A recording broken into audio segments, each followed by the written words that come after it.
am getting old even with my All right, can everybody hear me? Nope. We lost.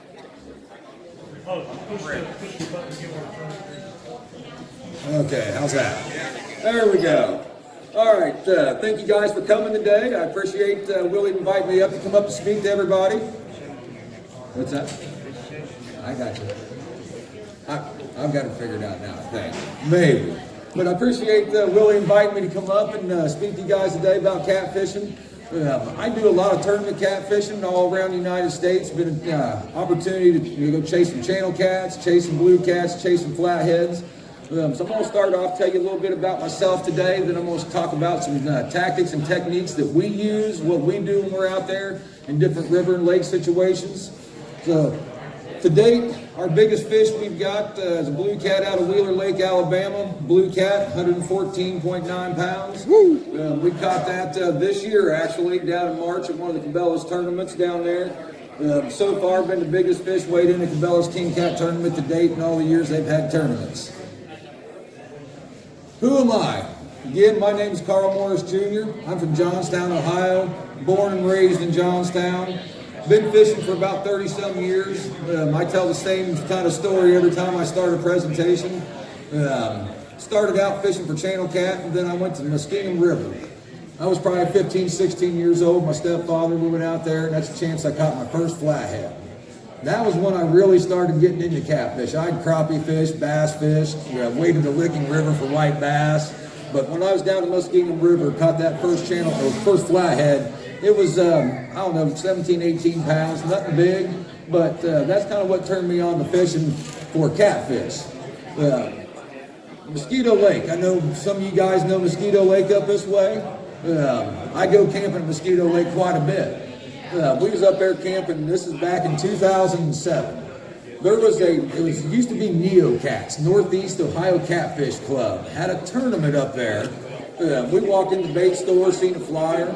You know, we hadn't really tournament fished much at all, but saw that flyer and was like, hey, it was an all-night tournament, so we decided to fish it. We got lucky and won it. We'd fished Mosquito Lake quite a bit, so we knew where some fish were. We won that tournament. It was an actual qualifier for the Cabela's King Cat Championship.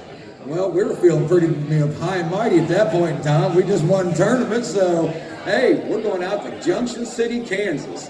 First time we fished a national championship was that 2007 year. We drove all the way out to Junction City, Kansas. We didn't have no money. We couldn't afford these tournaments as it was, so I couldn't stay in a hotel. I didn't have a camper. We stayed at the local state park in a tent all week. We never really blue catfished at all. We'd always channel cat and flathead fish, so we got out there. We couldn't catch fish. We couldn't figure it out. Well, the night before the tournament, crazy storm came in, blew out our tent. Coons got into it, tore holes in it, got into our food. We had no place to sleep. Me and Jeremy, which is Amanda's son, my stepson, we were huddled together in one little tent trying to keep dry.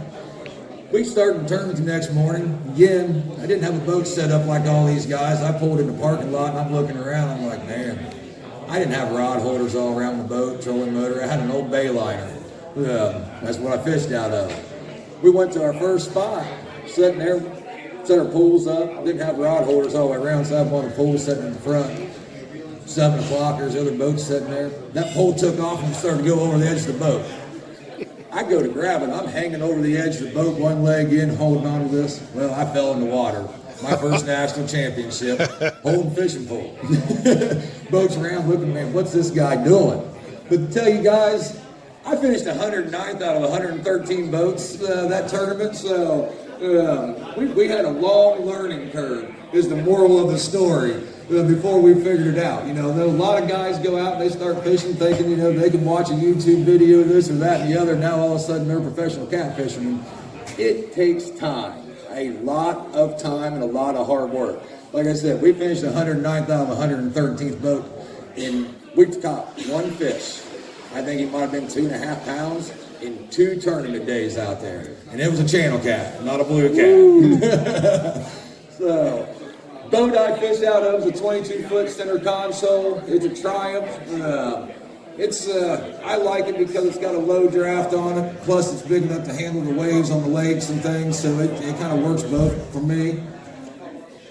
2019 season, we had 9 top 10 finishes, 6 top 5 finishes.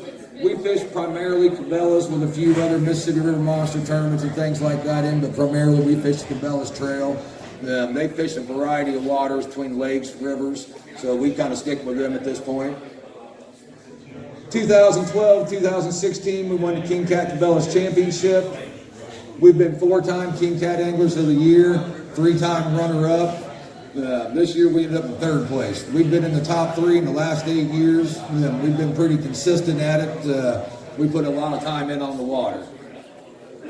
Today, I want to talk to you guys about tactics and techniques, just different things that we do, how we approach things, what we look at. Hopefully it'll give you guys a few tidbits to go home. Again, we primarily tournament fish, so a lot of my thinking is geared towards tournaments. So, a lot of my prep going to different waters and how I look at things. Each week, it's a different ballgame. We can fish a river, we can be fishing a lake. So what we do from week to week or month to month is always a little bit different.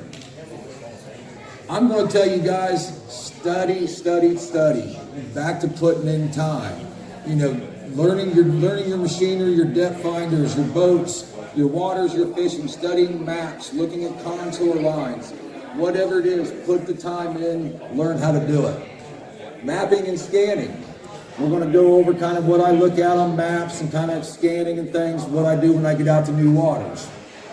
Then we're going to talk about the techniques that I do once I get to those waters.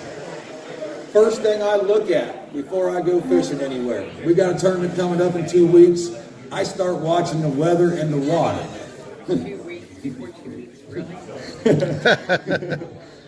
We fish a lot.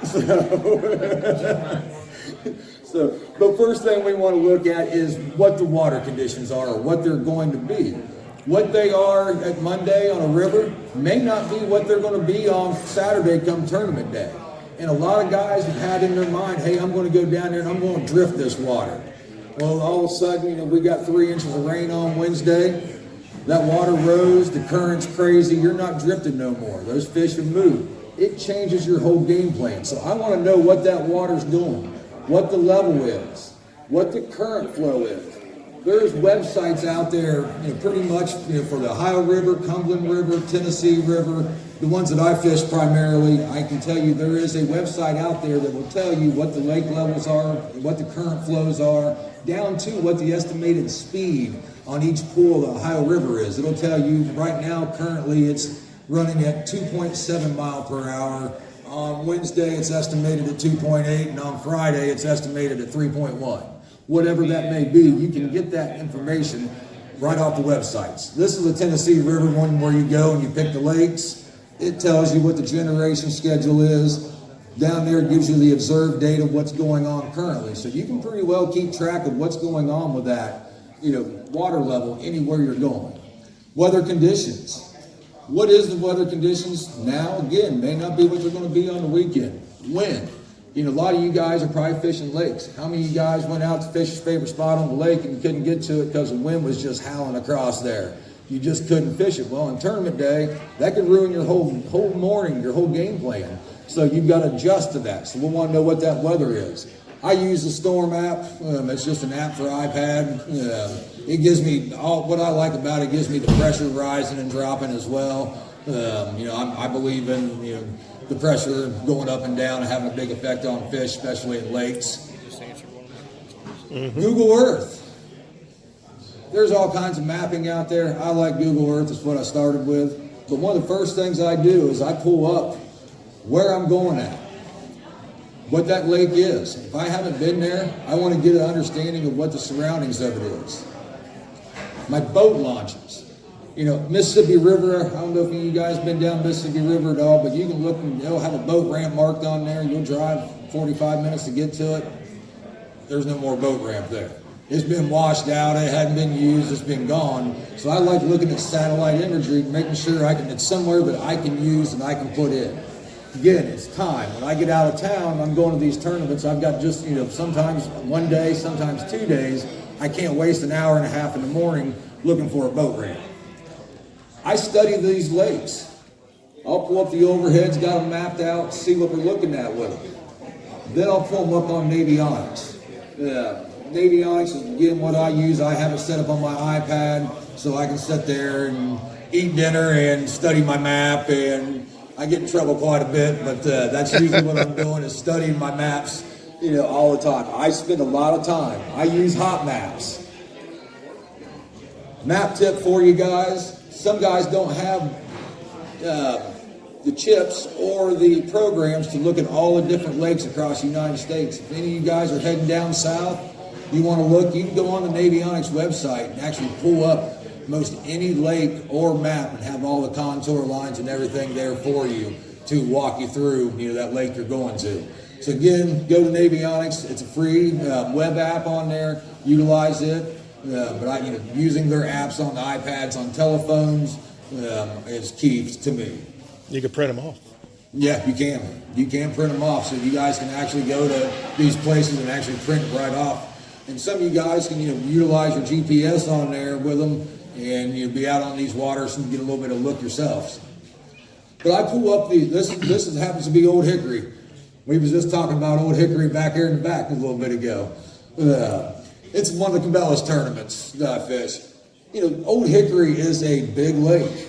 It's broken out. It's got, I think, 45 miles of actual river section. Then as you see down here, it turns into an actual more of a lake. So there's two different styles of fishing to do down there. You've got current, like a small river, and then you've got an actual lake that has very little current. Where do I want to fish at? So I'll take all this river. There may be 75, 80 miles of river there. I got to figure out how to drill that down into 1 or 2 sections to go fish for a tournament. So I'll study that river and that map. I'll learn these areas, and I'll predetermine them, and I'll have them marked out on my iPad before I even take foot to go to a tournament. I'll have a predetermined thought process of where I'm going to head to before I even put my boat in the water. I'll drill it down. Look at these ledges. This one here has some underwater bridges and different things. Some structure. I like to find structure when I go to new places. Well, some of these underwater bridges and things they've blown up and left underneath there can be great places to go start looking at. I get there. I've got all my areas kind of predetermined out. I've looked at my water condition. Everything's working the way it's supposed to. I'm taking off. I get out and I scan. I run down scan, side scan. I run my side scan usually out about 80 feet to 120 feet. Now, I know they go 300 feet out. I like to see more detail, so I keep it in usually about 80 feet to 120 feet on my side scan, and then I run my down scan. What I like, and these are pictures, this is an actual tree down in Henderson, Kentucky. Down there, we was fishing a championship, and it was just loaded with bait. As you can see, there was no big fish on it that day, but it was loaded with bait. But we'll go out, we'll run these areas I predetermined, start looking for fish. Then I match them up with my sonar. These are sonar pictures. This is from Alabama. These are some fish we caught. Me and Rob was down at a tournament a couple years ago, and very rarely have a problem like that, but we could not catch a small fish. Rob was on fire that week. He had an 85, a 60, a 50, a 40. This guy was sitting over here. I'm fishing, just this side of the boat from him. This dude's over here just wearing him out. This is a pile of fish. As you can see, there's one big fish kind of up out of the pile, but this is a pile of fish sitting at the bottom of the ledge. We want to see those fish. So we're going out, we're down scanning, we're side scanning, we see these fish in there. Sonar to me is what really distinguishes what type of fish you're looking for. You get out there, there's all kinds of fish swimming around on that sonar, but what type of fish is it? A lot of guys have went out and have spent thousands and thousands of dollars to go out and buy depth finders. And I bet you less than 25% know how to actually operate them. You guys put this investment into these depth finders. A lot of guys don't use them for no more than temperature. And yeah, there's fish swimming around, but they don't know what type of fish they are. They don't learn how to read these things and actually utilize them. I'll give you an example. Here's a perfect example of 2 different fish. This is a big fish that we caught down the championship 2016 in Shawneetown. This guy was a 77-pound fish. We'd seen him, we marked him, we set up on him, been fishing him. But as you can see, there's two different fish in this screen right here. Does anybody know the difference in the two different fish up there? Asian carp. That's it. Yeah. Hardness. Yeah, hardness, density. What you're looking at, a catfish is a soft-skinned fish. A carp, a walleye, a striper, they have scales. A scaled fish will give you a much harder return. Depending on how deep you got your sensitivity set, you'll notice, there, that yellow, that's a scaled fish swimming through. The big one on the right, it's got your more reddish purple, that's a soft-skinned fish. That's a way that, a lot of guys will get to places, especially like Old Hickory. There's big striper in Old Hickory. A lot of guys will get down there, they'll be marking big arches. But they don't really get in there and look at them and determine, man, when they slow down just a little bit, those arches are bright yellow. That's striper. Those guys will set up and fish them. I'll be like, man, I was sitting on some big fish all day long, but man, I didn't catch a damn thing. Fishing the wrong fish. So that's something that a lot of guys don't, really look at and distinguish. But that's something, I'll give you a tip on that. Look, when you're looking at those fish, play with your sensitivity until you find, everybody's got a little different depth finder. Play your sensitivity until you get it dialed in just right. But that will give you an advantage out there when you're using your depth finders on finding fish, is understanding the difference between a scaled fish and a soft fish. Dr. Sonar. Great place to start learning. If you guys want to go get some information from on your depth finders from Humminbird to Lowrance, go to Dr. Sonar. There's DVDs. Check him out on Facebook. It's just somebody, there's nothing important. It's just somebody I started with trying to learn when I was trying to figure out my depth finder. I was investing all that money into it. I needed to figure out how to utilize it better. So I started buying some videos and watching there. He actually does a class up here at Lake Erie, more geared towards walleye, but gives you the same information that you want catfishing wise. Then you got to decide, what are we fishing for to determine our techniques? Are we fishing for channel catfish, flatheads, or are we looking for the big old blues? That's a big determination on what you guys are fishing. Are we going to be out there with, small bait, big bait, what kind of bait we using, live bait? We got to have that pre-planned out a little bit in our head as well. If I'm chasing blues, 95% of the time, I use one bait. And that's skipjack. No matter where I'm at. Every once in a while, I'll throw some shad, especially early in the year, in the spring. I think shad's a real good bait for blues, up until, mid-April when the water really starts warming up. But skipjack is primarily what I use for blues. Now, flatheads, a lot of people think you got to use live bait for flatheads all the time. I can tell you, we catch a boatload of flathead on cut skipjack. But, as well, we like to use live shad. So, it's something I got to consider. What kind of fish am I going after? What kind of bait am I going to be using? What kind of techniques will I be using? Today, I'm going to touch on how we anchor. Touch on drifting a little bit. Suspended drifting. Are we dragging baits? Walking baits? Bouncing baits? Just a couple different techniques that we utilize, in all these different various bodies of water. Because like I said, we're fishing anything from a lake that has zero current to the Mississippi River that's running 5 miles an hour. What you can do on a lake, you can't do on a river. So I'm just going to touch on a few of these techniques, and then once we get done, I'm going to give you guys plenty of time to ask any questions. So if there's anything that you think of during this that you want to ask, I will at the end of this make sure you guys have plenty of time to answer any questions at all. First one we're going to talk about is anchoring. Traditional anchoring, which is probably what most guys up here have done because you're lake fishing. We fish, in the lakes and the rivers. One of the biggest mistakes I find, and it's mainly more in rivers than you guys in lakes, is being precise when you anchor. A lot of guys go mark a fish in the river. Well, then they anchor up. Well, they're sitting there and their mark may be just over there. They're thinking, oh, I'm okay, I can throw it over there. If you don't get that bait perfectly right there, that scent trail is going nowhere near that fish. You've got current running. So that scent's not exploding like it does in a lake where you'll have a chance for those fish, if you're off to the right a little bit to the left, to be able to be caught. In a river, you don't have that same forgiveness. You've got to anchor up and be dead on those fish. Spot locking. Guys got trolling motors with the spot lock ability. I hardly ever drop a real anchor anymore. I mean, I'm going to be honest with you. Mississippi River, I have to because of the current, but most places, I don't drop an anchor anymore. One, it's a heck of a lot easier than dragging, sitting there throwing that thing in and out all day. But to me, it allows me to be more precise and adjust as well. So like in lake fishing, when we go to Mosquito Lake, if you got just a shade of a breeze going, I throw out a drift sock. And I've got a 48-inch and a 72-inch drift sock. I throw that off the back, let it catch in the wind, and then my trolling motor will sit there, and I'll stay locked, and I can move. If all of a sudden I say, gosh, you know what, I want to slide over 10 feet. I don't have to pull that anchor back up. I can just pull my pulls up, readjust, and I can work a ledge down through there a lot quicker than most guys pulling an anchor in and out, So spot lock is something that I've grown really fond of. But buoy balls. A lot of guys, I see a lot of guys out in the rivers that are out there fishing in current, and I hear them at the end and like, man, I had a good one on, but I lost him in the current. To me, if you're tournament fishing, you shouldn't lose a good fish in the current because you should have a buoy ball tied to your anchor.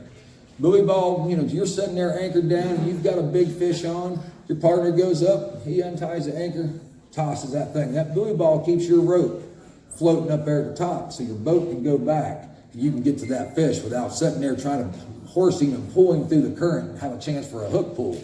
So your buoy ball is a $50 item that I suggest that if you're fishing in the rivers, you get one of those. And it just makes it so much easier fighting that fish. Let that, just untie it, throw it out there, pull back up. We just got a little, one of those sticks with a hook on it. We pull up there and just hook the rope back up, tie it back up, get right back in the same exact spot. So, but getting a buoy ball is something I recommend you guys really have as well. Drifting. Now, you talked a lot of, guys drift a lot of different ways. Drifting is probably one of my favorite lake techniques.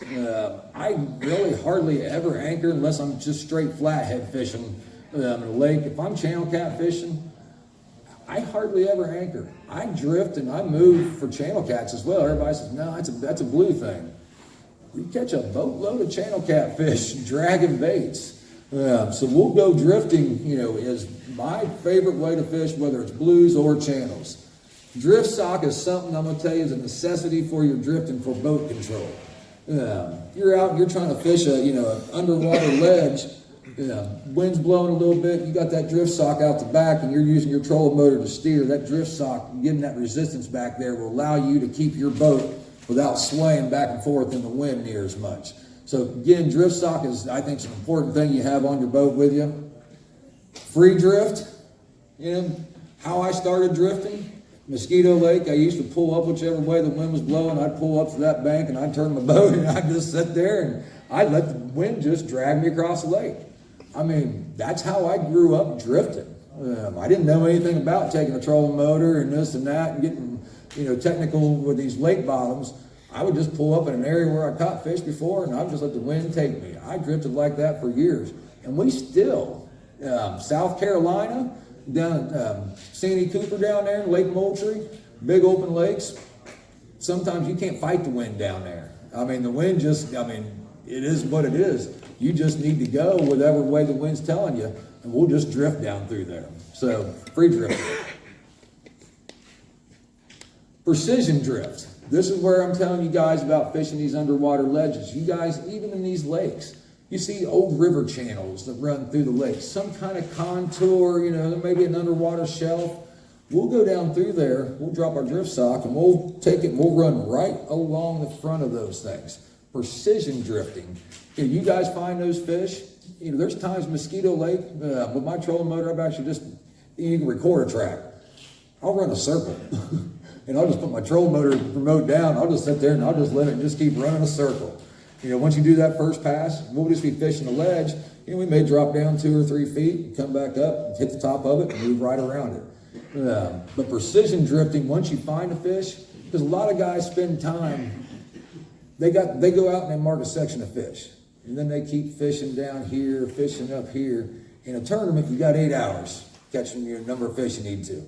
I'm going to stay. Once I get outside those fish, I'm turning right back around and getting right back in them so I can keep my baits in those fish. to give me a chance to catch more opportunities during the day. Suspended. I know that's something a lot of guys do in lake fishing. I think, man, it's not deep enough. We catch fish suspended in 10 foot of water all the time. So we'll have just above the bottom going through there. Suspended is something especially after the spawn. Suspended bite to me really picks up, I'll say sometime late July, August. Fish getting up off the bottom at that point. I think that this is just a theory. I have no scientific knowledge. Just my theory says these fish have been locked down on the spawn. Once they get over the spawn, they tend to move up in the water column and they're up off the bottoms, moving around more. So we will suspend fish, and like I said, it varies a little each year, but I'll say, by the end of July into the 1st of August, we're really starting to suspend fish a lot more. I don't have near the luck suspend fishing in the cold water as I do in the summertime. Dragging baits. Dragging baits is probably, again, one of my favorite fishing. We're drifting and pulling these baits. Now, dragging baits, we usually drag baits. Everybody says, how far behind the boat do you drag them? Well, typically, we'll have 4 rods going off the straight back. We'll have the 2 inside ones. We run them usually 300 to 500 feet behind the boat. Jeez. Everybody's like, wow, you're running them that far back? We like to run them that far back. And I don't know why. They seem like to be the 2 that catches the most fish. I can't tell you why, but those 2 pools catch the most fish. The farther back we go, the more fish we catch. But we'll run 2 of them that are anywhere from 300 to 500. Then we'll run the other 2 that usually are about 100 to 200. Then we'll have 2 just suspended typically. But dragging baits, 3-way rigs with the lightest possible weight that you can tie onto there is what you want to look at. Getting behind the boat in the lightest weight possible. Now, dragon sting, I've seen somebody's got some sitting over there. Those are fantastic for dragging. We'll use the smallest weight we can, just enough to keep that bait, but we don't want to pin it to the bottom. I love having something that just it's got to look natural. So again, we'll use the lightest. And the trick, I'll tell you guys too, when the bite's really tough, go no weight. It's a little bit of a pain, but we'll take a skipjack head, and sometimes you have to kind of force feed it to the bottom. Once it gets to the bottom, you can usually set it down and it'll start pulling itself out. But that's, with no weight on there, as you're drifting about 0.4, 0.5 mile an hour, just picks that head up and it just, with no weight at all, and gives you a very natural presentation. When you guys are getting short bites some days where they're just, they feel a little bit more pressure and they just won't take it, I'm telling you, try no weight. See how that works out. That typically is a good trick to put a couple extra fish in the boat when they're really being stubborn and tough. Walking bait. Walking bait, back bouncing. You talk to 10 different people, you get 10 different answers. Walking and bouncing bait is very similar to me. So I'm going to touch on both of them at the same time.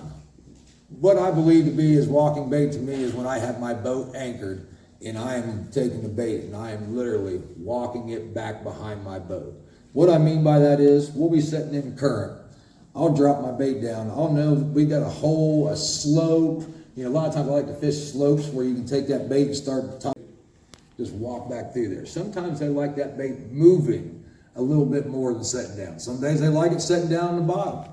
So, we've got the best of both worlds again. We're able to walk some bait down through there, plus we got our baits already pinned down the bottom.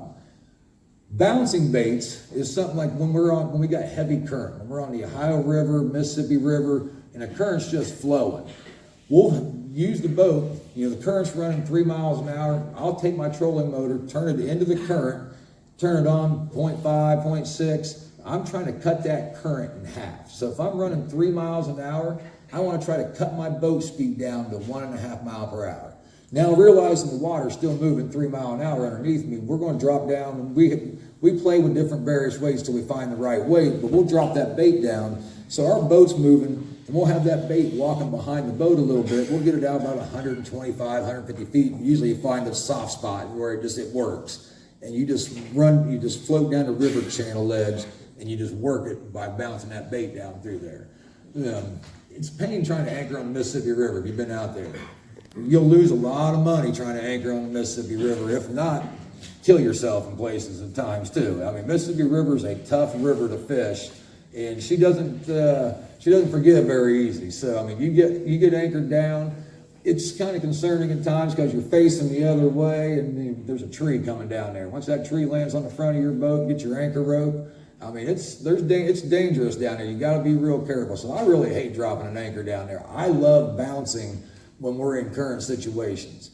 I mean, we'll find a mile section on a bend where we found some fish scattered. We'll just bounce down through there. We'll mark them all out, so we'll have them pre-marked, and then it's just like connecting the dots. I'm sitting there driving the boat with my trolling motor, watching the depth finder, just trying to steer the boat to hit these marks, these waypoints that I put down through there on that ledge till we catch those fish. Now, bouncing when you're in that heavy current, that's something to cover a lot of ground. Can be good, especially you get up, you're going to fish the Ohio River, and all of a sudden, she was running a mile an hour on Thursday, and then we got a whole bunch of rain, and now she's running 3 miles an hour and crazy. Those fish get scattered out, they get displaced at that point. A lot of times we'll do a lot of bouncing, we'll move down through there, and then all of a sudden you'll find the soft spot. You're in current, you're running 5 miles an hour, and all of a sudden you just kind of float off, and you get in this little seam, and it just kind of takes you, and you slow down about 2.5 miles an hour. Stop right there. Stop at that spot right there and start fishing. Where you find that current break like that just slows you down all of a sudden, that's where you find fish. So we'll bounce down through there until we find them. Then we'll take it all of a sudden. Now we'll just keep circling a section. We maybe half mile, maybe 3/4 mile, and maybe 2/10 of a mile on some of them. We'll float down through, and maybe a half-hour drift. We'll pick our poles back up, circle back up top of it, repeat the process, and just keep sitting there circling those fish and just beating those same fish over the head until we get them to bite. Once you find them, they're usually some point in time during the day going to get hungry if you put the bait in front of their face. Remember, I came out from 109th place out of 113 boats. Anybody can do that. But also remember, some days, that's all you get right there. It doesn't matter how hard you try, you come back, and that is all you get. I was talking to Kevin back in the back about Old Hickory again. I told him about the championship we fished down here a couple of years ago. We was in first place. We turned in 111 pounds first day, was feeling like kings. They put some kind of camera boat on us the next day. We'd never had, a camera boat follow us or anything like that. We caught 5 fish the next day for 11 pounds. We went from first place to like 10th place. I mean, it was the craziest time. So the main thing is, guys, you know what? It is fishing. And I know watching TV and watching YouTube videos makes it seem like it's real easy, but any of you guys have been out there fishing know it's not. It takes time, it takes patience, it takes hard work. Fish your game. You can fish so many different ways. Whatever makes you comfortable, fish that way. If you like to drift, get good at it. If you like to anchor, get good at it. Fish whatever you like. Use whatever pole you like, use whatever hook you like. It's fishing. It's meant to be enjoyable and have a good time out there. So with that being said, last thing I'm going to say, CPR on these big fish. Take care of these big fish that are out there. There's more and more of us out fishing, catching these things, more and more strain on the resource. And, hopefully we want to take care of these big fish so they're still plentiful and be there for years to come. So with that being said, any questions I can answer for you guys at this point in time? We keep 3 drift socks. We use an 18, a 48, and a 72.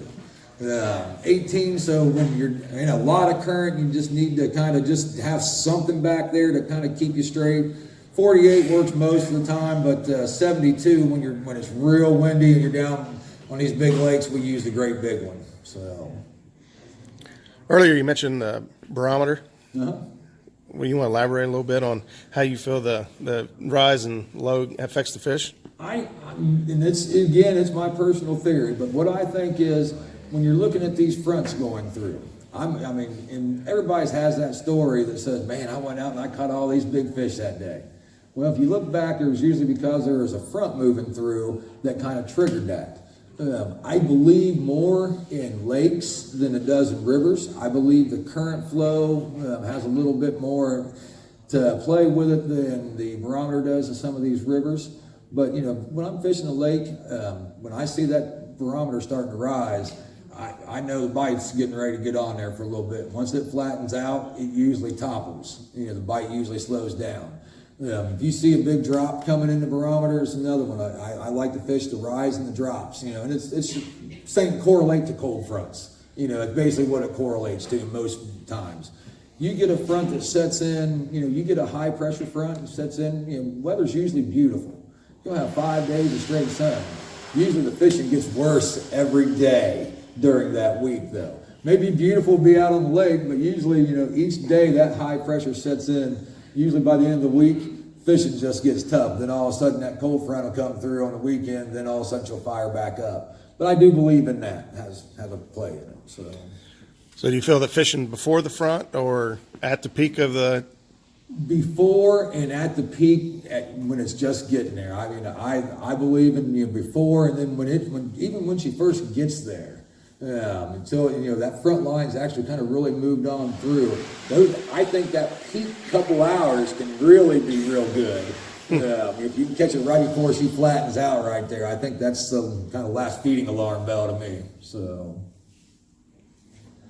anything else I can help anybody else with? Yes, sir. Hey, what if you bring a fish up from deep water too fast, and then he doesn't get the chance to burp or whatever? Right. What can you do with the fish to help it through that? You can, I mean, it's tough, but you can burp him by sticking your hand down there yourself and actually get down in there, and you can actually burp that fish, or you can turn him over and you can kind of grab him by the belly and you kind of, it's like massaging his belly up and just force that air up out of there. And I mean, sometimes it works real easy, and sometimes it's a 45-minute, hour-long process. You keep screwing around with that fish, because we'll have them in the live well, and first telltale, they'll start turning on their side, you know, so you start getting concerned, and you can tell that belly's just blowed up. But burping them, and they actually got some kind of, and I haven't used it, there's a stick out they call a burping stick now, that you can actually use to stick down in there as opposed to your hand, you know, because I mean, I'm an old school hillbilly, so I don't care about getting bit by a fish.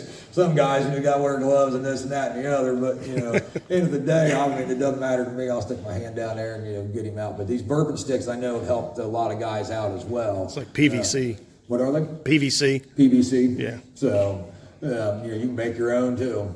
But, no, burping is something that's crucial, because if not, that fish can, you know, I mean, you probably turn one loose where you brought him up too fast and he swims on the top of the water there for a while. Eventually they'll go back down in most cases, but burping, if you're in deep water, I just try to take it slow. You know, I mean, you know, once you got him under control at that point, you know, and he's not going everywhere, I just kind of slow down and try to let him naturally. Usually when they get closer to the top, they'll start their last little and you'll see it come out, but that's just the best advice I can give, is slow down as much as you can. So, anything else?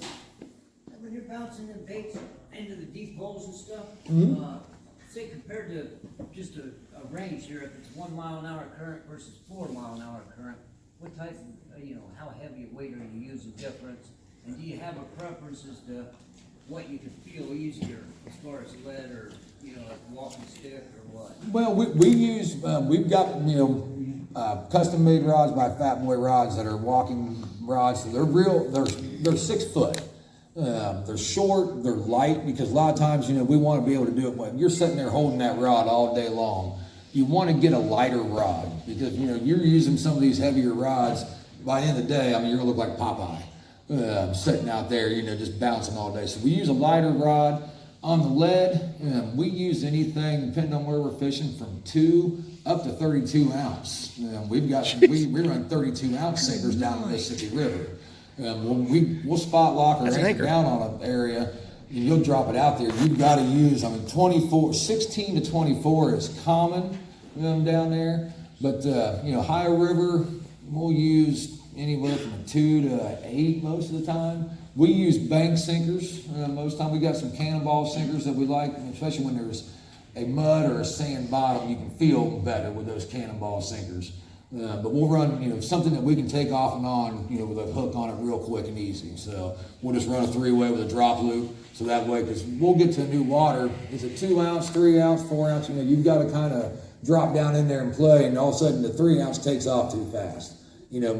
Pop up to a 4, and then 4, you'll find that right area, or you put a 6 on and it's not taking off and going. You got to lighten the weight. So in the back of my boat, we've got about 80 pounds of lead that we keep in there most of the time, just with various different, from anything from a 2 to 4. Then we head to Mississippi River, we've got a whole nother box with all the 12, 14, 16, 24, and 32 ounce sinkers. So yeah, when you go to Mississippi River, the back of the boat, it's got some weight in it. So does that change as far as whether you're walking it across the flat or if you're dropping into a hole, how you said earlier?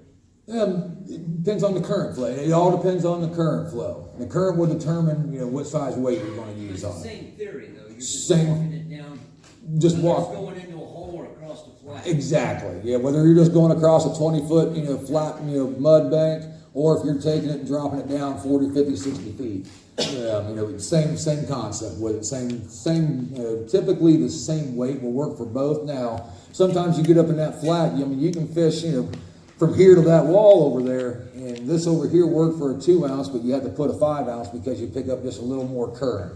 So you just got to be ready to adapt and throw whatever weight works for the situation. So. Is that the preferred way, is to get into the seam if you're going to walk one back, or do you like to be off to the side of it on the ledge? The seam typically, and it again depends on how the water level's been. If the water level is raised up and it's gotten a little bit crazier and it's trashy, it doesn't work as good to me.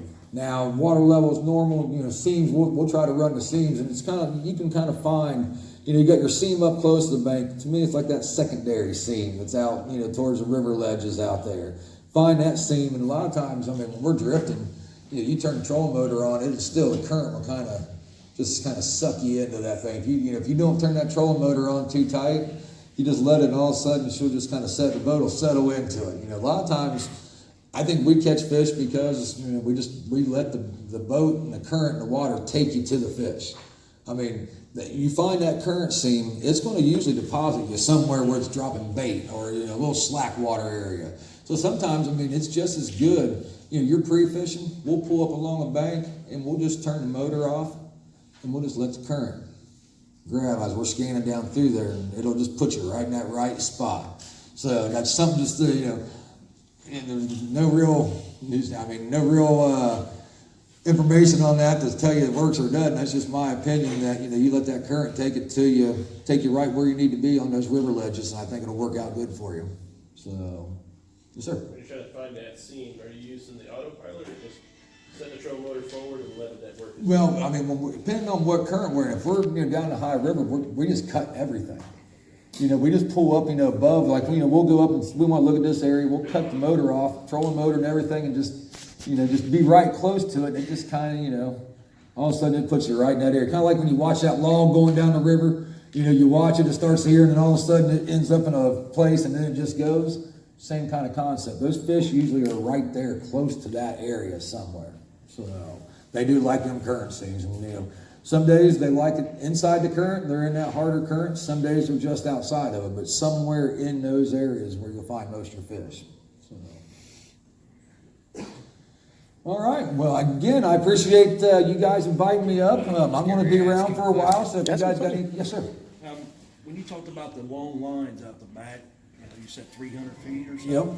What kind of reel and line are you using? We're using, we run all Abu Garcia 7000 C3s. Yep. So, but no, we run them things out. We use the line counters as well. We use those on, I forget the red ones, Abus. But we run the line counters as well. The line counters are the ones we run straight back out there, so we can kind of keep an eye on exactly where we're at foot-wise on them. So, but no, and we use 80-pound braid when we run on Sussex braid. So. How long a leader line do you run? That varies on the current. Like when we're fishing in a lake, like South Carolina, we'll run 4 foot, 5 foot leader out. We'll have our drag sinker down here. We'll have a float on that. And then we'll run it out, like I said, 4 feet, 5 feet. If we're in a little more current situation or in a heavier structure situation, we'll shorten that leader up. If we're in a bunch of rock and stump and things that hook's going to get caught up on easier, we'll shorten it up a little bit and try to be able to pull through it. But I like longer leaders, so I think it gives. It's that natural presentation of the bait. I mean, when you got that short rig on there, it's it's not getting a chance to wiggle. Just don't look. I mean, if I'm a fish sitting down there in the bottom, I see something that's not going to attract me as much as something that looks more natural. So we try our best to keep as natural a presentation as possible. So.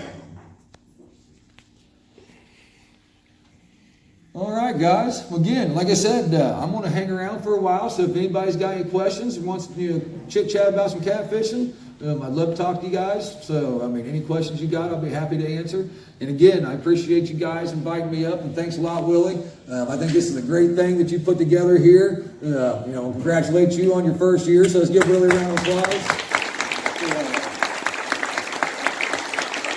It takes a lot of hard work and effort to put something like this together. I've had a chance to be involved in several different ones, from Tim Redinger up at Ready Bait to the Catfish Conference to the Columbus Fishing Expo. It starts with a vision and a dream, and thanks, brother. I appreciate, like to see guys doing good things in catfishing, and I think it's a great thing that you're doing with this, and I wish you all the success in the future on it, man. So again, thank you for inviting me. What's that? Oh, no, I appreciate you inviting me up, man. So, thanks a lot, guys. You guys have a great afternoon.